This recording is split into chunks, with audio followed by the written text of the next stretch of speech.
Hello everyone, welcome to Another Day in the Car.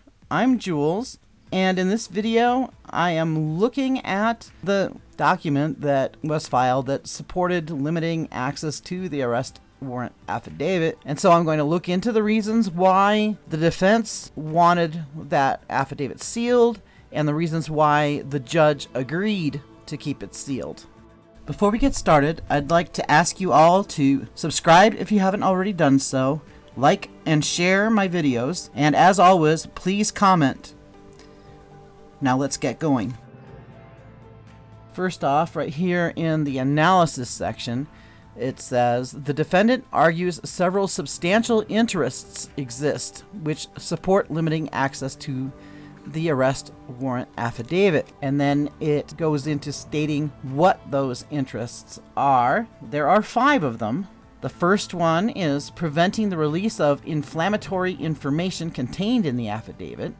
The second one is protection of the alleged victims, the Morphew daughters. The third one is not impeding the ongoing defense investigation.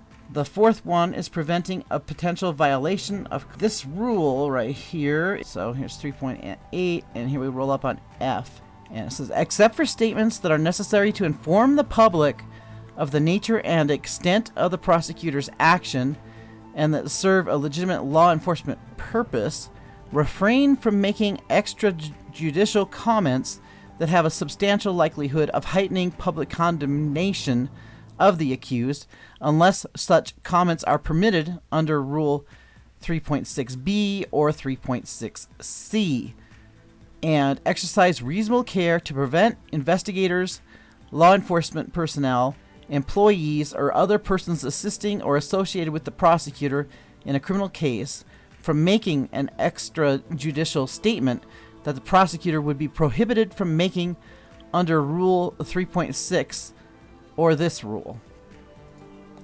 To me, anyway, number 4, number 1, number 3, and number 5, which is preserving Mr. Morphew's right to a fair trial by impartial jurors from the surrounding community, are pretty much the same thing. So yes, if there was anything in there that was inflammatory and would prejudice a jury and wasn't something that could be admissible in court, it should not be revealed to the public, and they would have to redact that. And here we go and see that that is the judge's concern. As it states, first, the court has concerns about the amount of information contained in the 130-page affidavit. The affidavit is by far the lengthiest and most detailed affidavit the court has ever seen in almost 30 years of experience with criminal cases. And at first glance, that seems like a good thing, but then I started wondering, is it? And of course, when I start picking apart the wording of this that's coming up, I realized that it is not a good thing. And here we go. A significant portion of the information in the affidavit was not relevant to the court's finding of probable cause and possibly not admissible at trial under the Colorado Rules of Evidence. So that would be a reason, of course, to keep this sealed until after it could be redacted to avoid a mistrial or grounds for an appeal if there is a conviction in this case. And I should state, I am not a lawyer. I'm just an educated person who has worked with the legal system, assisting my clients as an advocate. That was the first reason why the judge said no to unsealing it. Second, there are no less restrictive means because it needs to be redacted, and he states the redaction of a 130-page document will be a time-consuming process. Then, third, allowing parties time to review and understand the amount of information in the case overrides the public's presumptive access currently. Entering accurate redactions is critical. Also critical is each side conducting its review of the evidence and conducting its initial investigatory efforts during the early phases of this case. These factors also affect the ability to ensure protection for the Morphew daughters and other witnesses.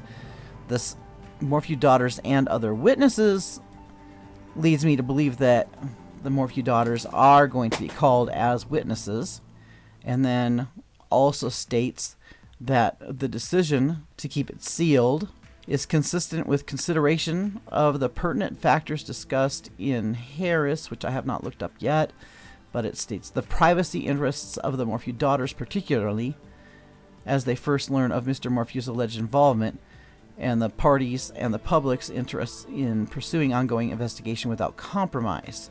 And then it goes on to state that the affidavit is a record of investigation conducted by law enforcement, and as such it can be suppressed from public view if it's done in the public's interest.